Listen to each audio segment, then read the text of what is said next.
let's see where this conversation goes. It says shows that garner a lot of attention also tend to garner a lot of opinions. And although some animes are universally beloved, there will always someone who doesn't agree with the masses. These people go to Reddit, one of the biggest breeding grounds for controversial opinions, and we will visit Reddit in a future video, but we're gonna start broad. Alright, so let's just go straight to the first one. Toradura's romance is forced. So I know a little bit about Toradura. It's on my list. I have not watched Toradura, but I do know a little bit. So let's see if I can actually get where they're coming from. Toradura is a romantic slice of life comedy following main character Ruji, who despite his appearance is gentle at heart. His drive in the show is eventually plucked up.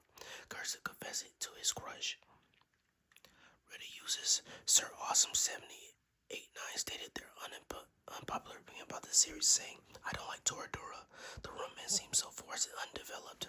Other Redditors agreed that while the romance sometimes seems forced, they wouldn't necessarily agree that it was undeveloped.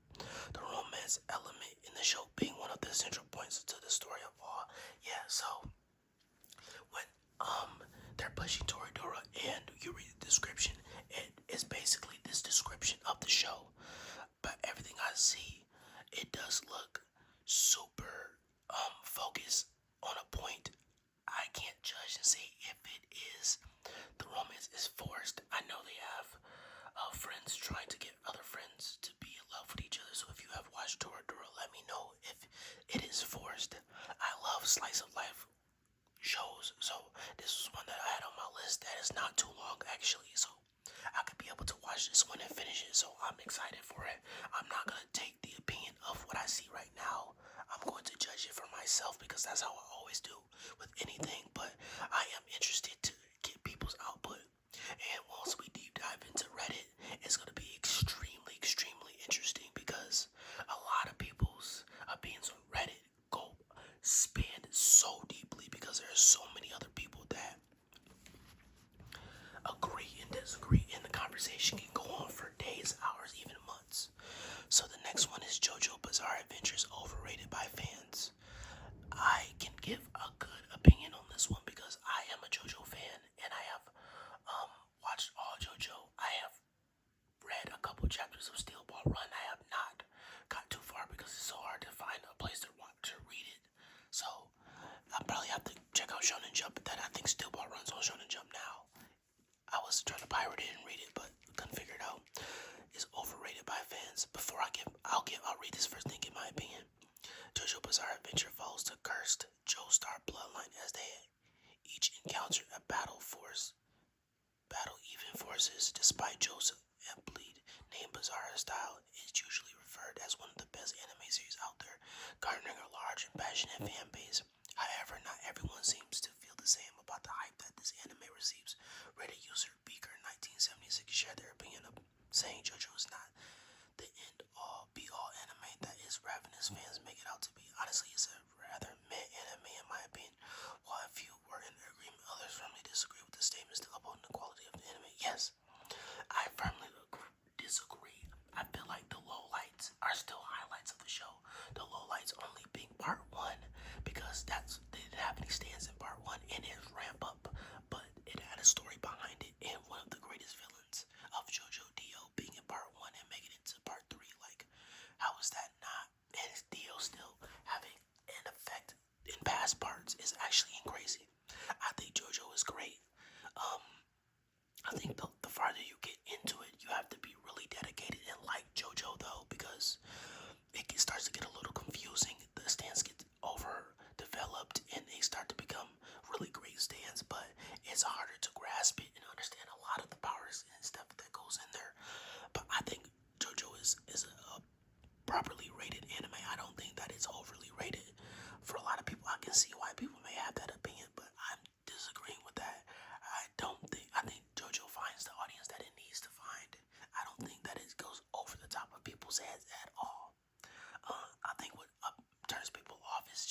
question. So, what's the difference between an anime character that isn't real? So, come on now.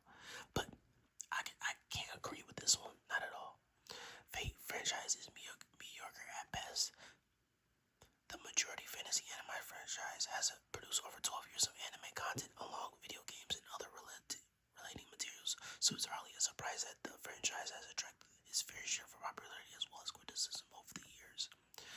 Now this one I'm kind of in the middle about. The Fate franchise is mediocre at best. I would not call it mediocre, but I do think that certain Fate series has a bigger effect and impact and get talked about more than other Fate series have. I have not, I want to preference, I have not watched all the Fate series, so I can't speak for all of them, but Fate Stay Night is one. I've seen Fate Zero, like Apostle is a big character, but Fate Stay Night, I think that's the one with right here.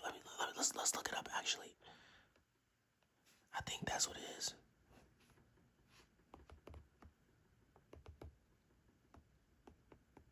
I think that's the one that I'm talking about, right? Yep, Fate Stay Night. I like this one. This was my favorite one, Fate Stay Night. Fate Stay Night is my favorite one, so I like that one. But I can't think. It's a lot of spin-off and different twists to each part. I wouldn't say it's mediocre. I do think it's one of those series that is, if you like a deeper plot, you're probably gonna deep dive and compare and contrast different parts. It seems like the Fate franchise has a little bit for each person, and it just dives so deeper. But I wouldn't call it mediocre. I can see why. I can see why somebody would say that though. They probably dived into one of the parts with like they got hyped about, and then went to the other ones and be like, "There's no highlights about this." And this is a series that is very long episodes, so you have to be in tune and actually be interested in a show in a franchise like this to actually stick around. It's kind of like Gundam. Gundam runs deep, so you have to actually be interested in like Gundam. So, one Reddit user, Santanish, stated their opinion on the franchise, saying the entire Fate series is mediocre at the best. The only amazing show they produced was Fate Zero. There seems to be a debate on how much other agrees with the unpopular opinion, some agreeing that a lot of Fate's content doesn't live up to some of his other works, while others argue that some of those years were better than they were given credit for. That's what I'm saying. Sword Art Online can be fun. Sword Art Online, while being one of the biggest and most well-known anime series, isn't usually one of the most remembered or fondly by viewers, despite actually having a large and passionate community of fans who love the series. There is an arguably equal large community of viewers who were split in other ways by this anime. Reddit user Jasmine shared their feeling on the show, saying, "I like SAO. It's dumb. It's fun. I'm casual trash due to the very controversial split opinion on the show. It's understandable that this comment is also split anime." Yeah, I agree. I have not finished SAO season 1, but I think it is a fun series. I don't think some people take series too seriously, I could say. But SAO is not bad. Some series, like, we have to realize that every series can't be great from start to finish. It's an anomaly that series can be great from start to finish. It's hard because you have to plan it out. Most series are being finished as they're being produced. We came up in a generation where we're lucky to have the Naruto's, the Bleaches, the One Pieces, the Dragon Balls, the Yu Yu Hakusho's, the shows like those that are great from start to finish in ways. Not every series is going to be that way though, because a lot of changes happen. A prime example is Tokyo Ghoul. I don't think Tokyo Ghoul is bad from the beginning to RE, but I can see the shift in why a lot of people may see the drop off. The same thing with Black Butler. The same thing with as many shows you think like Death Note. Like Death Note is great. A lot of shows can be good from start to finish. That is very hard and rare to do, especially through a wide masses. You can't appease a wide mass in a lot of shows. So I feel like we shouldn't be harping on shows that are like this. But I can understand why it came out in that realm of the early 2010s and stuff like that. Where same thing with Fairy Tail. Like Fairy Tail gets shitted on all the time. SAO, like these are shows that have came out in such a so big that it kind of got lost in the middle. Your Light April's overly melodramatic. Your Light April's a romantic drama anime that is, while often known for being quite melodramatic, is considered by some fans by overly melodramatic to the point of being completely unwatchable, as it is pushed too far despite the generally positive reception and fan base of the series. Your Lion April is on my list. I can't vouch for it. Let me know if y'all agree with that, if it's over melodramatic. I do not know, but like I said, I'm gonna take that with a grain of salt. I've seen clips and pictures and stuff, and Your Lion April seems very interesting. I will give every anime a try, don't get me wrong. Reddit user Nintendo Master #1 summarized their thoughts on the show, saying, "I can't stand Your Lion April. It's the single most melodramatic show I've watched." They then went on to say, "I didn't care at all about the characters, and the story was entirely pointless drama that would have been solved if the characters talked like real people." Many fans pointed out the large reason to watch the show was the draw of the melodramatic nature of the series, but others conducted that it was a fact too much. Code Geass is poorly written. Okay, interesting. In this 2006 mecha anime, while others being 2 seasons long, still grabbed the attention of fans, largely from the better. With many remember it fondly, however, some fans couldn't get their hands wrapped around the high praise the series had in its particular ending received. One Reddit user, Laura Tree, shared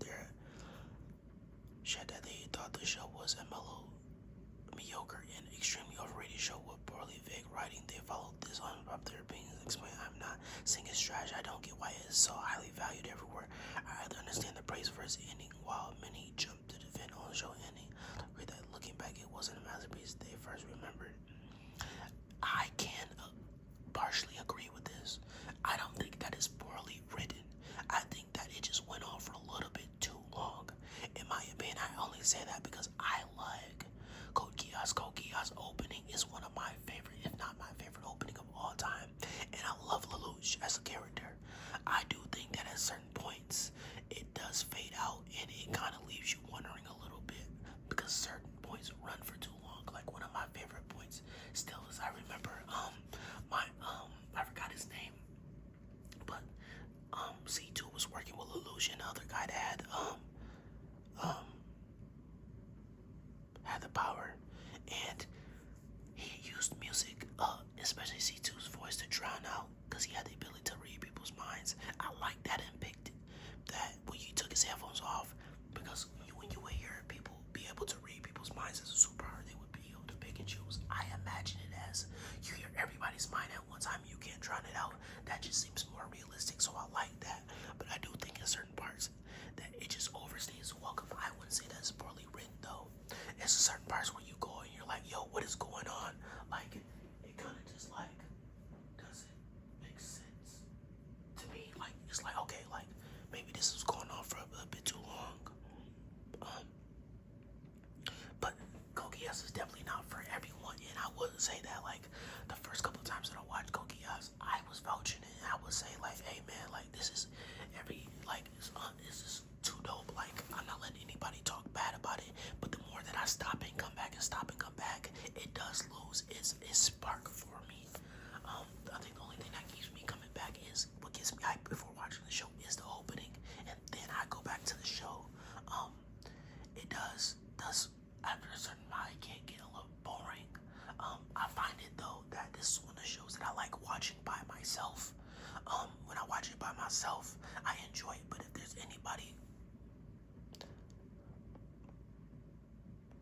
there's anybody around that I'm watching the show with, they do not want to see it.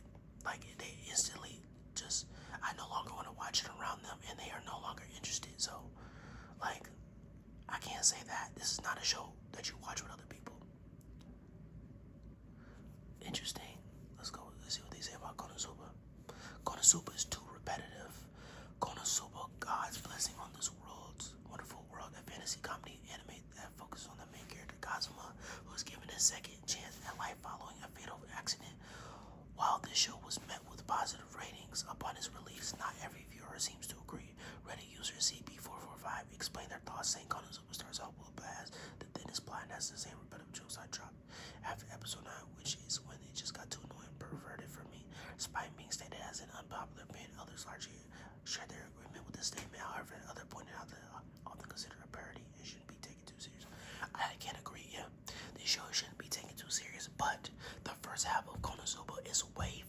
the second half. I do agree with that point, and there is running jokes. But what do you expect? It's literally like a ranking system. Like there's only so much that they can do, and there is certain points that come and aren't as funny as before.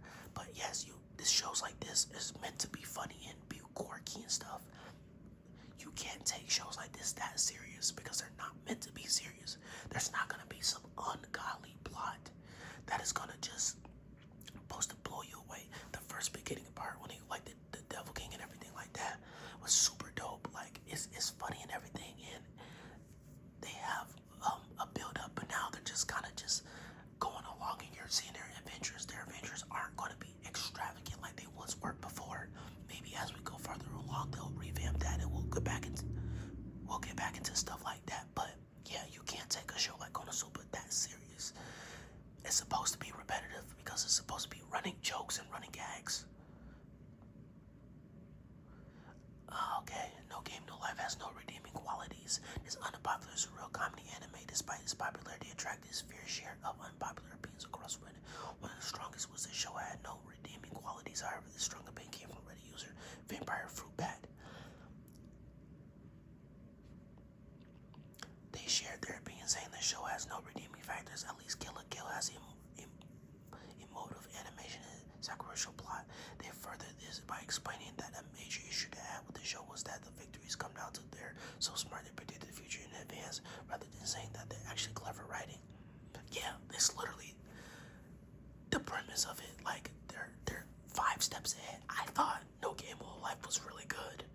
I do think that it has redeeming qualities. I disagree. Let me know if y'all disagree or y'all agree. I agree. I disagree though. I think that it does have redeeming qualities because for them to figure out the way to beat the games, because once you play, you get your memory wiped. Was a very good point, because that point, I even to this day, it has been a couple years since I watched it, made me think. It was like, wow, how in the way is they're gonna figure this out? And when they figured it out, I was very blown away by that. I can't agree with that. I thought it was everything, the payoff and everything was really interesting. I was kind of bummed out that it didn't become longer, but I can understand why. It does have a weird twist to it. It's not a show that I recommend to a lot of people because it's super weird. Like the relationship between the brother and his sister was kind of weird. It's not normal, but I did think that it had redeeming quality. And you can't compare like Kill la Kill in this show, like Kill la Kill, of course, because Kill la Kill had a bigger story, way backstory. Like for them to say that is kind of crazy, because the fact how do you get past the point of Kill la Kill? Everybody in there's the power ups is basically people being half naked. So if you can say Kill la Kill has redeeming qualities, but No Game No Life doesn't have it, it's confusing to me because it's all about mind. Like it's all plotted out. Like you can either see it as it's going, or you either wait for it to pan out. So that's a point that I can't really agree with. I don't think those two compare at all. I don't. Now they would have said Kill la Kill and a comic got killed. I can see those two comparing. I can understand, but No Game No Life and Kill la Kill, because Kill la Kill goes a little way deeper and advances faster than No Game No Life does. And Kill la Kill finishes, unlike No Game No Life. Full Metal Alchemist Brother isn't that good. Oh, people are gonna get killed for this.